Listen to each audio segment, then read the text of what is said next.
Hey y'all, what's going on? This is Poyo Mountain. This is a little podcast going on with myself and my buddy from the Space Force. I'm U.S. Air Force currently, so let us know what y'all think. It's a little bit of controversial topics, but let us know what y'all think, man. Peace out. I just beat me. This ain't about nobody else. I don't give a fuck about nobody else. I just beat me. I'm in a battle with the only person that I really want to fucking beat, and that's me. Sometimes I'm good. Sometimes I'm bad.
Did you hear about the new campaign hats, dude?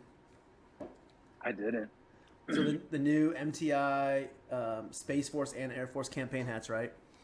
So Kinda, sorta. I heard the rumor. it's not a rumor anymore. So we used to wear, like our hats down like this, right? By our eyes. Now, according to the Air Force and Space Force, it is too intimidating to not see the eyes of your instructor. Really? So now we have to wear our hats at least the top of our eyebrows. Hey, why? Just So they because of the intimidation factor? so they can see our eyes. Yeah. What do you think about the intimidating factor in basic training and why we can't wear our hats like that? Like I think it's fucking stupid. Well, here's the thing, too. Wording it really carefully, as careful as I can. Anyone that's inbound may see it as a sign of disrespect if you're not giving them eye contact, right? Yeah. So yeah, I guess looking someone directly in the eye, because I mean, I'm the same way. I really dislike when people are doing this. Someone's standing right here, and you're on your computer, and they're talking to you, and you're not giving them the time of day. Disrespectful, right? Yeah. So I can kind of reason and level if that's what they're talking about, but the requirement to wear it above your eyebrow, it just kind of takes away, from the old school feel. Because I still want to be an MTI, and then the other thing is, that was the look. That is Yeah. the. But I don't think it's a disrespectful thing. I think it's what the way they said it was an intimidation factor. I guess if you want to put it that way. Like that was their jargon, their lingo was it was too intimidating for the trainees. Yeah. I mean, we do have to adapt and move with the new ways, right? Yeah. We can't always be old heads. I mean, dude. We went through basic training, man. When we were getting shoved in wall lockers. Like we went through basic training where. Oh, you mean when a bunk bed just came flying across the freaking day room, and you just happen to walk into it? Yeah. Or we were getting, we had the house mouse. That beds being shoved into wall lockers. Yeah, like.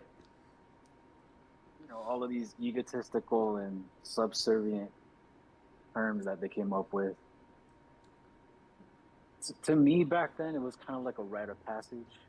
You couldn't really develop that thick skin early on. Then, I mean, depending on where you went, it kind of made or break you. Like, not gonna lie, I was a very sensitive individual. Going to my first base, everybody was thick-skinned. Yeah. You had people that would tell you something, and if you didn't write it down or carry a book with you, you ask them the next time, they'd be like, "What the f? Why the f are you not, freaking writing down? I thought I told you this yesterday. Didn't I just tell you this 5 minutes ago?" But going away from that and going back to the campaign hats, I think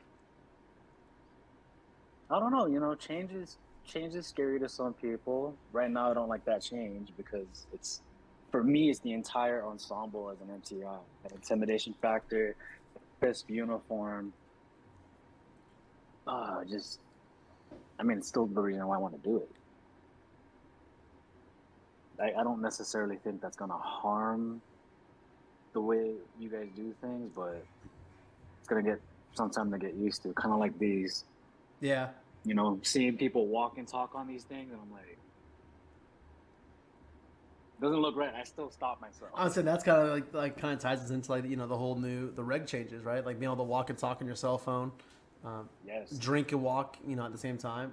Not because we're not adults, but because it's the fact of being in uniform and being able to walk and drink or walk and eat, and it's weird. It's different. Hands in the pockets, Yeah. like For the longest time. Like the longest time we bitched about it, we're like, hey, like let me put my hands in my pocket, let me fucking do this, let me do that, let me do that, and then they're like, all right, cool, hands in the pockets, and it's like, man, that looks weird, like, like you know what I mean? So it's like, but then again, same thing, right? A lot of these old hats that you're kind of saying, all these old hats now are like, wait, you can have your hands in your pockets, like y'all can walk and drink at the same time. We didn't even have cell phones, let alone be able to walk and talk on our cell phone. Like, so I guess you're right. Yeah, it's just the adaptive, coming into a new culture, coming into a new millennium, decade, generation. Yeah. Like, Let's just call it, I don't know. I've heard some people call it the new era, the new wave. yeah, I just call it time. I mean, I'm here for it and whatnot. New branch, new rules, what looks right, what is right, all these questions. yeah. I don't know. What do you feel? I don't know, man. I'm kind of in the same boat you are. Like, it's just times and stuff are changing. Like, kind of like going back to the old hat thing. Like, I said shit in class a couple days ago and got in trouble because a trainee felt offended. And I sat there and I asked her, I was like, hey, what's your job gonna be? And she was like, maintenance. And I was like, well, then you're fucked. Like, if what I just said right now offended you, we are doomed. Like, you're doomed. Like, and in my opinion, a little bit of it is weird to talk about or to teach and to preach some of these Air Force things, right? Or Air Force or Space Force things about, like, what's a good example? Like hazing, right? We talk about hazing, we talk about bullying, we talk about sexual assault. Cool, I get it. Good topics to talk about. But when was the last time they classify hazing as promotion ceremonies, right? Tacking on your stripes. Back in the day when we used to walk down the gauntlet in ABUs, that's considered hazing now. But back in the day, that was just a normal, hey, like I promoted, fuck yeah, let's do it. Like Tradition. So I mean, like, what do you think about the difference between like the hazing and because a lot of these trainees, I mean, we preach it, we have to teach it, but you think a lot of these trainees now are going to grow up to be like, well, I don't want to do the gauntlet, I don't want to be tacked on, I don't want to do this because it's hazing. My instructor told me I'm not allowed to do it. Do you think there's going to be an increase in like reports and I don't want to say reports, but you know what I mean, like an increase in hazing, an increase in bullying, an increase in ABCDEFG in the next 5-10 years? So not necessarily. I'll tell you this. Within the last 3, 4, maybe 5 years, it all depends on the person, depends on your environment, but also your team. If your team is willing to create that environment to foster those types of behaviors or socially accepted norms, yeah, it might affect, the younger generation or others around you in a very negative light. So, like for me, for instance, my previous position, high ranking, anyone from 06 and up. Other personnel were easily SESs. My younger guardians didn't always expect to see or hear, what position they held, what rank and pay scale, pay grade, or what roles and responsibilities these individuals had. And I'm all right with BSing, but in an office setting, especially where the general's garage is right there, and you might, just crack an F bomb. They may or may not just go whatever. They might even be listening. But it's the fact that I'm trying to foster and create an environment where dropping F bombs, profanity, battery, belittling, even bringing up the most, ridiculous of topics, to me is a waste of time. Does it take away from the social aspect? Kind of. But there's other things they can talk about, like how do I better myself? What can I do? What opportunities are out there? Hey, can I go for this, that, and the third? It all goes with just, the environment. I feel that, like I was saying initially, if your team and your surroundings fosters that type of environment, I think it'd be putting people in a negative light. But if they try to foster it in a very uplifting and supportive or constructive environment, I don't think people are going to run into that. I mean, at least I don't. I'm not afraid to tell somebody else. Not the best time. Do you think it, kind of like what you said, do you think it ties into the environment you're in? Like, for example, working at a base comm unit, right? Working at a base comm unit, we might not necessarily get away with, showing up late, doing more PT, leaving early for PT, saying, shit, fuck, and all the other things, right? And then let's think about Combat Comm, for instance, right? Do you think in Combat Comm, in the unit we were in, the tempo band we were in, we got away with a little bit more leniency based on where we were and what our mission set was? Do you think different, like AFSOC, for instance, or these different areas, you think they get away with a lot more stuff than necessarily AETC wouldn't get away? You know what I mean? Mindset, culture, visibility. It always comes down to optics and audibles. That's what I like to preach to my younger ones, especially my peers, especially if, they're kind of falling off the wayside track from what I'm not used to. I feel that, like I said, it depends on your environment. Those types of environment, I can work with them any day, every day, because I know they like to get crap done. I'll drop an F-bomb here and there, say the curse words and whatnot, just to get my point across, but not necessarily needed to get my point across if I'm being very stern, which is why I pride myself on being very stern, very brief, and blunt, or what other people think is abrasively honest. Hey, that's the nicest way I can put it. It's firm. That's all it is. It's in the MCI creed. Yeah, it's not seen that way by everybody. Yeah. Changing subjects, man. What do you think of? I had a conversation with a couple of friends here in San Antonio, outside the military. A lot of friends that I have, their brother, cousin, stepbrother, whatever the case may be, like that have been in the military back in the late 80s, early 90s. What do you think on the change in, because obviously right now we're not in Afghanistan, we're not in Iraq as much, right? We still are, but what do you think on the change of like post-traumatic stress disorder that we're going to have with this new generation coming in? Because we're not handing out, national defense ribbons anymore in basic training because we're not in a active war. So what do you think this whole the difference of PTSD is going to be between, I mean, even thinking back to like, World War II, Desert Storm, to our generation, you and I, to now this new generation where it may or may not be a cyber warfare. Do you think we're going to have a decrease in like PTSD crap, or do you think it's just going to be its own wave of a new type of PTSD? You know what I mean? Like, what do you think about? Level with me, if you will. Yeah. Kind of like you were saying, time that we served, time for our predecessors to serve till now. We grew up with different values, and of course, the way we see things, the way we perceive things, the way we interact with people. The social norm of the community standards now is, how many likes do I have? How many followers do I have? Am I relevant? Hearing that crap blows my mind, because without bringing anybody personal into a scenario,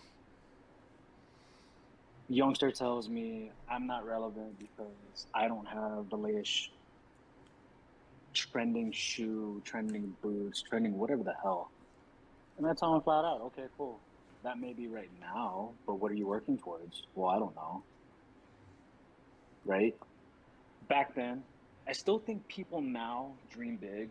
I felt that we used to dream bigger, and I'm talking about the boomer generation. Dreams are always big in anyone's aspect, and I feel that with those values, um, the way we perceive things, and the people we surround ourselves with, the environment that we not necessarily drown in, but I guess create or tend to flock towards and gravitate towards, those are what kind of give you your baselines. Like for me, I think the biggest thing was just seeing bodies fly without being too graphical. I mean, that's just that's just putting it blunt.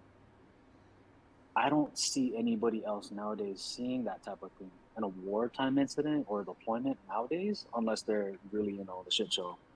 Or they grew up in that kind of environment without anybody knowing, because you never know what kind of walk of life someone comes from. So I think everyone's PTSD, or the way we look at PTSD in general, may string from your childhood, your experiences, and then it could just span from just your experience with your first supervisor, your first base, because that's the baseline they give you. Like, you ain't shit.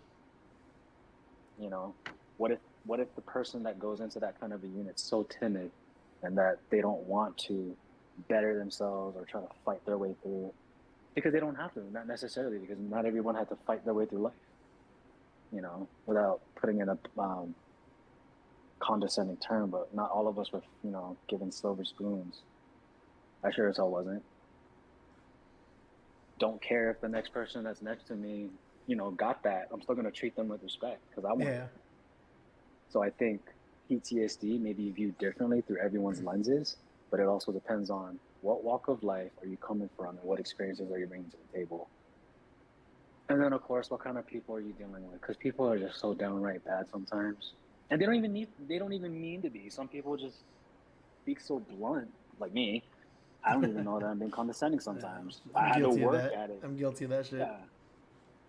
So, yeah, PTSD in general, I think it'll just vary from the experiences that we bring to the table or the experiences that we meet arbitrarily. Yeah, that's kind of what me and the friends were thinking too. Is along the lines of like I said, we're not necessarily going to Afghanistan, Iraq. We're not searching through IED infested fields anymore, but we're kind of going more towards a way of cyber warfare. So this generation may or may not see a lot more of cyber warfare or cyber. Let's even say like our 1 Bravo 4s or our hackers or stuff like that. They're gonna hack in, or our drone pilots that are now enlisted that can drop bombs, thousands of miles away. They're gonna see a lot more. They're gonna have a different PTSD aspect than what we had. And obviously not. I'm not discrediting, PTSD. I'm just saying that's a mise. I know, but imagine having control of everyone's lives with the click of this. Yeah, and it's crazy, and I think that's going to lead to a different type of PTSD. Because obviously PTSD in anyone's case could be something from a car accident to, verbal aggression to wartime to, it's a post-traumatic stress disorder. After a traumatic event, and we also can't discredit people based on, like you and I, right? If you and I went to Iraq together and, we did the crap out in Qatar, right? We might have seen some things and come back and been like, hey, man, it was a great time. Here's my story. Someone else might be like, dude, that shit's traumatic. And you're like, well, not really, not for us. We had a great time. There's that line of we can't discredit what people find, traumatic or what they find a serious adverse life effect. Kind of, what I mean? It's true. All right, man. No, I like that. What do you think about? There's a class that I teach that I always try to get training involvement in. Right. This is trainees and or guardians. And there's a very specific question that we always ask, and it has to deal with sexual assault and sexual harassment, right?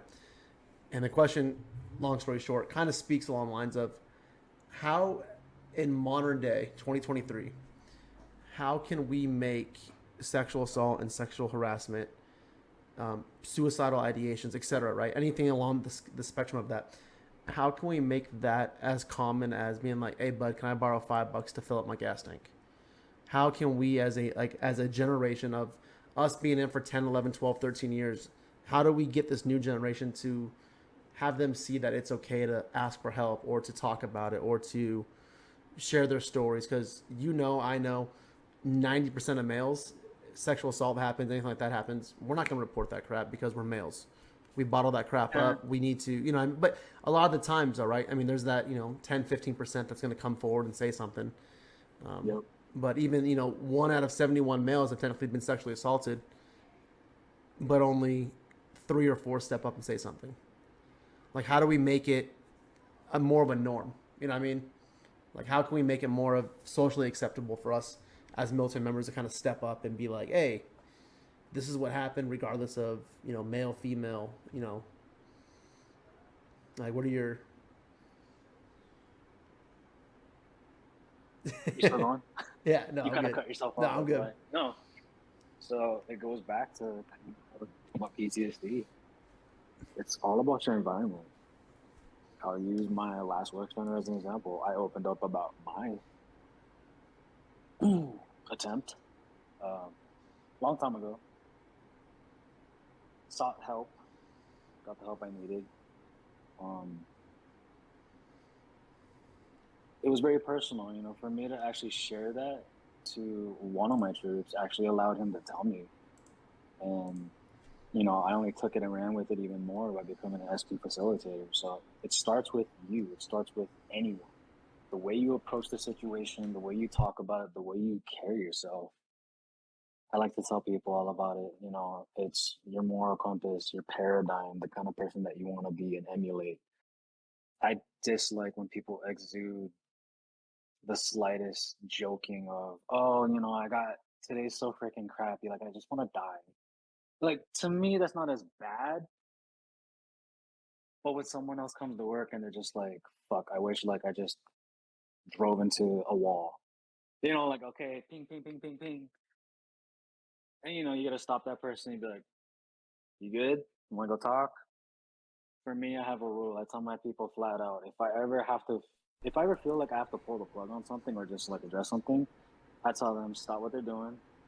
Can you stop? Or you got a stopping point? And I go, grab your hat and let's go. There's no second question. If there's only been one person that's ever been like, but boss, and I go, grab your fucking hat and let's go. Yeah. And we talk it out, and I let them know, like, hey, this isn't you. What's going on? But it's also having that courage to create those. That's not a safe workspace per se, but create that environment where people can freely talk about it. And then also, with the caveat of, hey, it may be uncomfortable in here, but let's choose our words wisely. Educate them to carry themselves in a way that doesn't diminish, their persona, their character, what they build, their credibility. Biggest thing is education in the person. I can't harp on it anymore. I took a step back this year, so I didn't do SP facilitator. I let my troops stand up, and I think it's a beautiful thing because the more and more people that are able to kind of lead these, not sessions, gatherings, or what we like to call now focus groups. And what does SP stand for? Suicide prevention. Okay. So I apologize on that. There's a lot more programs coming out and a lot more ways of handling it. Like, I like creating that connection with people, letting them read off of a piece of paper, a fact or a myth. I don't like doing slides. Anyone can sit there, and it's not a freaking checkbox thing for me. It's actually a freaking gathering where I want people to feel okay. Like, the biggest thing for me was eliminating the stigma of, oh, it's going to affect my security clearance. Is it? It's okay to ask the questions, but at the same time, I can understand and see why people think that way. But I think that's the biggest thing that prevents us from talking about those things and normalizing it, or I shouldn't say normalizing it. Establishing it for it to be common, like a common term in everyday use. I mean, it'd be great if people were able to freaking come up to me and tell me, hey, I'm not feeling well today. This person said X, Y, and Z to me, and that made me feel some type of way. Part of me is like, okay, suck it up and go freaking do something about it. But that's incredibly toxic, isn't it? Yeah, and that's kind of like the same thing that I tell these trainees, right? Is Hey, like, how many of y'all think that stepping up and saying someone's going to affect, security clearances or affect your job performance or demotion or whatever the case may be? And a lot of them raise their hand like, oh, like, I think if I stepped up, it would affect my security clearance, or I have a TS, so I can't seek help. And I'm like, that's No, you absolutely can't. not true. I was like, yes and no, because if you self referral to mental health, if you self refer to all these agencies that we have, right, military, one source, etc., um, that's okay because it doesn't go on your records, so to speak. But if you get a CDE or a commander directed evaluation, that's where now your commander has insight. They know what's going on. Then it could affect further things down the road. And Yeah. that's what I try to tell these trainees. And I also, in my classes, I open up, from the get go. I'll tell them, hey, like, I've had friends that have committed suicide, live on Twitch or live on YouTube, and I've had friends that have done this and sexual assaults and my traumatic experiences, etc. And at the end of class, I ask them, hey, is me opening up and me telling you about my friends or my experience or etc. Is that helping y'all open up and be honest? And they're like, it does. And I was like, why is that? Just try to just pick their brains. Like, I don't want to give them the answers. And they're like, well, because you saying that and you doing what, at least giving us your experiences allows us to see you as human and allows us to build that rapport between instructor and trainee or subordinate and supervisor. You know what I mean? So I think I kind of like what you were saying. I think building that open communication and kind of saying, "Hey, this is what I've been through. A, B, C, D, E, F, G. Mhm. Come talk to me now if you have any issues." And they're like, "Oh shit, well, Sergeant so and so's gone through this, or so and so has gone through this. Let me go talk to them." And I like how you said that because that's exactly what I was gonna say too. So But I'll tell you this though, it doesn't always work. it doesn't, but I think it at least builds the numbers up a little bit. Numbers I'd as say the in, support is there. yeah, exactly. So I can go on and on about that, but I'm not going to. yeah. It's a dark topic for some Yeah, people. It's no, easy to talk about it now. yeah, no, it is definitely, yeah, it's definitely a dark topic. Um, Kind of like those orange gummy bears, bro. Those are slippery slope, dude. the Sorry. the white ones are where they're at. They're my favorite. No shit. What do you think of lastly, man, what do you think about stigmas? What kind of stigmas do you think not stereotypes, not like, shit like that, but No, like I know. stigmas. What kind of stigmas do you think the Air Force and Space Force get just based on fuck us? You know what I mean? Like like You want me to start? what's your You take want on me to that? start? Yeah. It still exists from way back when, from when I first joined. I remember dating my first Marine, and the biggest thing I got from their crowd was, oh, blah blah blah, this and that. I sit behind a computer. How's my wireless? Why is it not working in my hotel room? I remember sitting in a conference hall one day, and a corporal stood up, and she was talking about our creeds and our songs.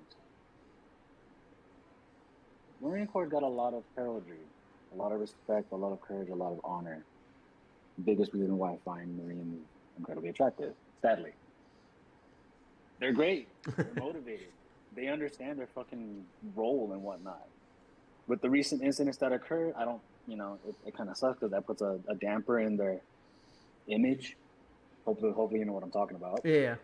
Um, but she flat out said, "I don't think the Air Force is such a great service because if you listen to their song, like it just sounds like I sit in the plane all day and shoot people. They're not on the ground and doing all this other stuff like we are. They're not swimming through water and murky stuff." I mean, it replays in my head rent free because she had a point from what she was perceiving. Not all of us are like that. And granted, she never left. She never left that certain area. So, had she worked in a joint environment, maybe she would have seen better. Or maybe she did work in a joint environment, and that's what she saw. So it's all on the people. It's the way people carry themselves. Um, the stigma with the Space Force, we're the newest branch. I've December heard it 20th, all. 2019. Yep, and I've heard all the jokes. Beam me up. Are you a sergeant? Uh, are you guys gonna have a special what was it? What they say? A special force called the Stormtroopers. Granted, yeah, it's gonna continue. I mean, it's died down in the past year and a half. I haven't heard anybody made fun of us. It's incredible that I still get people that go, "That's real? You're real?" Yeah, we don't Almost just 4 years later. Yeah. yeah, come on. Like, Like we didn't just sign a fucking NDAA for that shit. But it comes down to ignorance too. Stigmas are built on prejudice. To me, they're built on that and also preconceived notions, but also people's pure opinions. It's fine. You can have a stigma, you can have an opinion. It's sad that everybody else must suffer from it or be bunched in and categorized with the whole thing, which makes it a stigma. yeah. So the other one, I'll tell you oh, this real quick. go ahead, bud. I was teaching these trainees. I'm sorry. It was a mixed flight, so I was teaching these trainees and these guardians. Air Force, Space Force, basic trainees. I was teaching them TCCC, right? Tactical Combat Casualty Care. And I was out there and I was teaching them. And well, I was an AI. I was an alternate instructor, so I was kind of just walking around asking questions and making sure they were grasping the concept of life, right? And walked by, dude, and this dude was shit, man. He must have been 6'11", 7'1", like tall, soaring, dude. I walked up behind him, and obviously I did this maneuver because I couldn't see him. I looked up, and he had the blue name tapes, right? So U.S. Space Force, and I was like, all right, cool, man. So I walked up behind him, and without missing a beat, bro, and this kind of goes in that stigma, I said, "Oh, what's up, Groot?"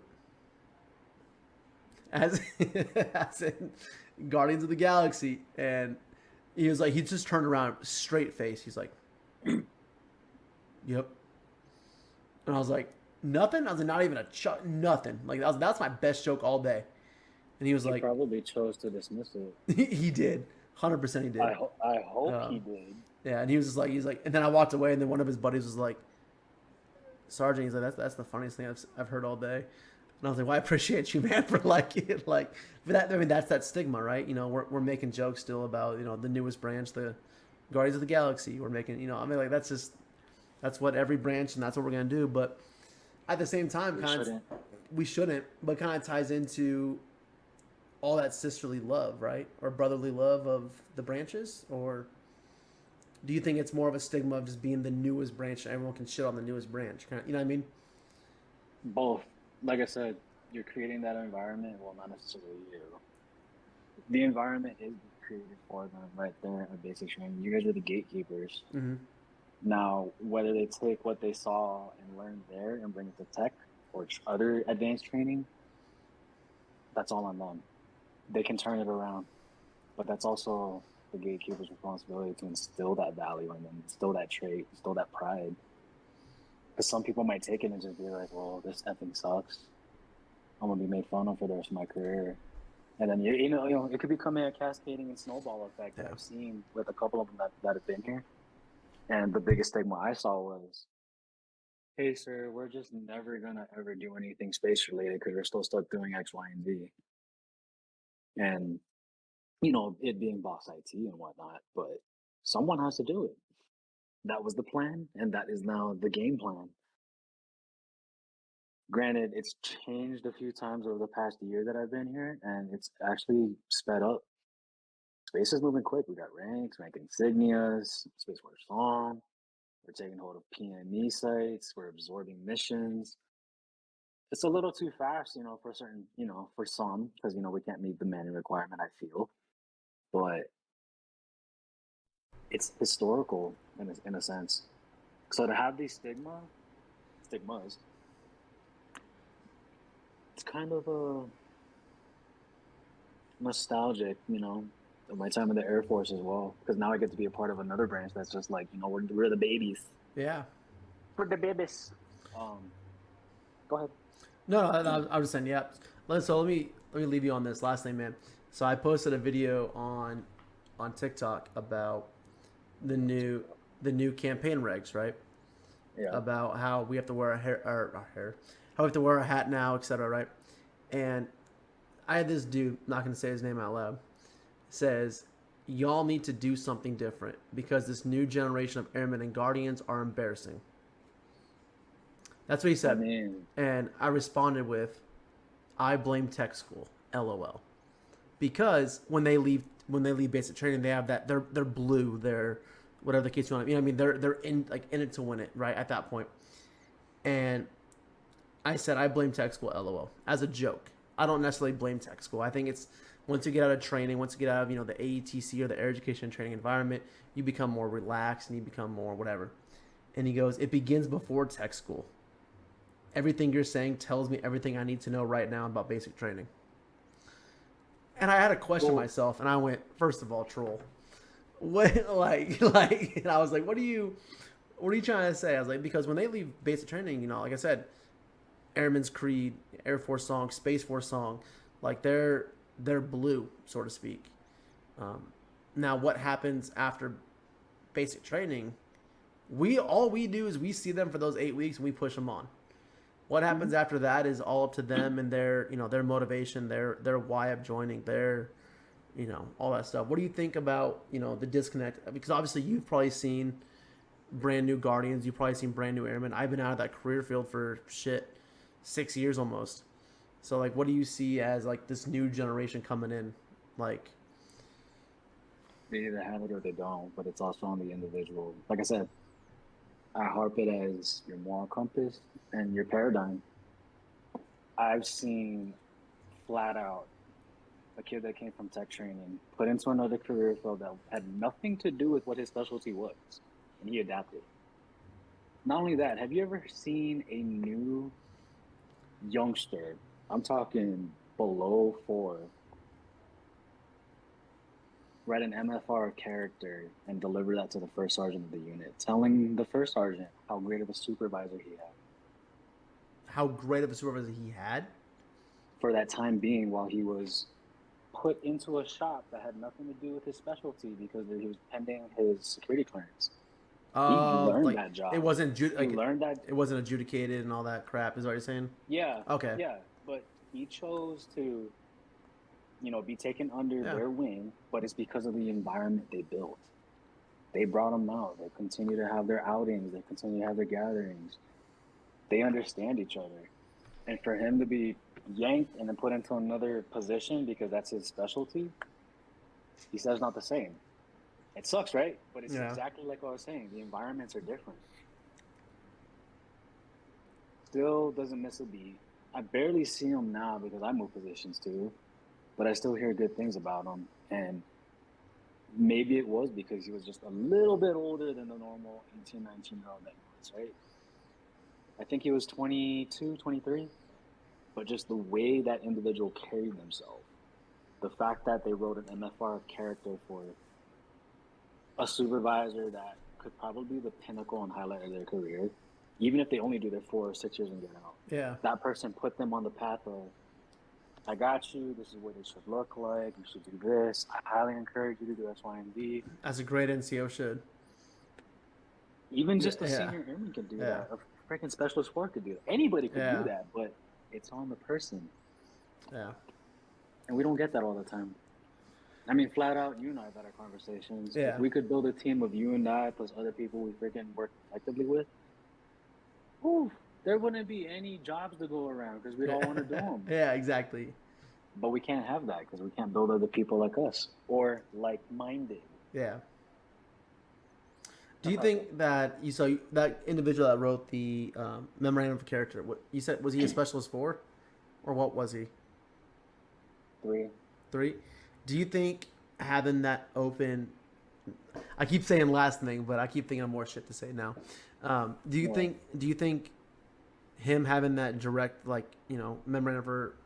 memorandum going straight to leadership? Do you think that has to do anything with like the Air Force and Space Force feedback system and basic training, having them, because in BMT, right, they have the access on their iPads, papers, whatever the case may be, to write directly to group level leadership. Do you think this new group coming in is now not necessarily expecting, but they're more comfortable now with going to leadership about whatever problems or issues or good, bad, ugly that they have? You know what I mean? It all depends. Because like I said, that open door policy exists. That's the other reason why our structure is so different. We got rid of the group level. so that unit and squadron level commanders could go directly to the Delta slash space base Delta level without having to wait. We don't need that cushion for someone else to take time and make decisions for us or be like, oh, it's good to go. Who cares? Boss, we need this. This is what I need for my unit. Yay or nay? No? Okay, cool. Moving on, right? Versus that system. So going back to them having those iPads and that direct line to leadership, I think it's a good thing. Other people may look at it and be like, fuck no, what the fuck are y'all thinking? Are you serving? No? Cool. Stay in your company, stay in your own lane. This works for us. Apparently, it serves a good purpose for some and it's working. Other people may not flock to it. I mean, it's just like regulations for us. I didn't flock immediately to hands in your pocket or walking around with fucking Bluetooth headphones in. I still get pissed off when I see that because it's disrespectful to me. Oh, I'm 100%. Especially when someone walks up to you and just, they got one in your ear. And I'm like, are you listening to me? Are you talking to me? Or are you talking on the phone? We've had that conversation too about people listening, Bluetooth headphones in the office and shit like that too. So I get it, man. But I think it's a beneficial thing. It all depends on the person and how the recipient handles that. It's either going to be reciprocated in the form of, hey, I can get you what you need, or hey, this is the answer you're looking for, or let me point you in this direction. Or that person may be unforgiving and just say, what the fuck? Or you jump into a command. Yeah. Like, don't establish the, hey, I have an open door if you're not going to tell them flat out. Like, I know my leaders say I have an open door, but let your chain know that you're coming to me. I've never had an issue. Yeah. Hey, going to the boss, I got this. Don't want to talk to you about it because I don't think it needs to involve you, but as a heads up, this is what I'm doing. So you're not blindsided? No. Yeah. And even if it's a quick call, I'll be like, hey, just so you're tracking, I'm going to go do this. Couldn't find you, but I need a turnaround on this right now. And I feel that builds credibility on the type of person that I am because I'm able to run with things. Yeah. Address, route, do what you need to do as an NCO in the armed forces. Absolutely. Yeah. That's the other reason why I stayed in. I've learned all these skills, knowledge base, the network I've built. I mean, shoot, you're one of them. Yeah. Yeah. You'd always call in and be like, yo, you tracking this? Yeah. I mean, shit, man, we do. I mean, even between, I don't know if these new airmen or these new guardians or new whatever understand the fact of how, as NCOs, man, we don't know all the answers, man, but we are constantly talking to each other. We're constantly texting, Facebook, Discord, Microsoft Teams. We're constantly trying to find new shit and keep up with all these regulations and all these changes and all these and this is cross service too, or cross platform. You're constantly hitting me up hey man, just for your situational awareness, not that you give a shit or not that you're in the Space Force yet, but here's this reg that's coming out in the Space Force. And I'm like, oh dude, that's dope. Because I'm prepping you for that day when you freaking get on board. For everyone that's listening right now, June 26th, Space Force board opens. If y'all want to go ahead and submit your packages, now's the time. Just wait till next board when I'm not eligible and I'm already picked up. Thank you. So, yeah, but... Speak it into existence. Yeah. And we saw it happen in February. Goddamn. But no, man, I think it's cool, man. I think we're doing good things, and even in our backbone, man, I mean, we're, they keep talking about NCO as the backbone of, the military and all that stuff, right? But shit, if you think about it long term, man, I mean, you've been in for what? You're 12, 13 now, give or take. And the next shit, I mean, between 5 and 10 years, this new generation that we're pushing out of BMT is going to be holding our spots, as E5s, E6s, E7s, E8. No one knows, what the promotion rate's going to be, right? So this new generation coming in right now that we're molding down here, in Lackland they're taking our spots in a matter of 5 to 10 years. Absolutely. Some even quicker. As scary as it seems, because I see them get off the bus, as scary as that seems, it's true, but this is what we got to do to start molding this new generation to take over our aspects. I mean, and I I've known plenty of airmen that have switched over from Air Force to Army to be warrant officers. I know plenty of airmen that have switched over to be Marines or Marines that switch over to be Air Force. Like, so it's not necessarily what we're doing here that's just building Air Force and Space Force relations, but it's based on a cross sister service, brother service, however you want to call it, branch. You know what I mean? So It's also the needs of the individual too. yeah, I've got a Navy person now who wants to come over and work for us just because it'll keep him here. yeah, It works out for him. I don't blame him. The service don't want to let him go, but you know, after the last tranche that back in February, I think they had a change of heart. And now, dude, I'm the same page with you. I see people transition and go from active to reserve, come back, Yeah. or off services too. And I mean, it all depends on what you're really looking for. and right now, I mean, you could be in wonderful, freaking Colorado where it's 75 degrees and sunny, or you could be down here in the butt fuck of the devil's asshole in Texas where it's 114 today. You wanna, You know you what I mean? wanna come, So, you wanna like- go, no. You wanna go back in time last week when we got hail that became snow and froze people's cars? It's June. Yeah, it's I just. was like, what? Yeah, I just sold my second car today, man. So I get it, dude. I get it. Yeah, Sold the Audi today, so hey man, save the money. yeah. Well, it's going towards my truck now, so. But brother, man, I appreciate it, dude. Yeah, I appreciate you having me.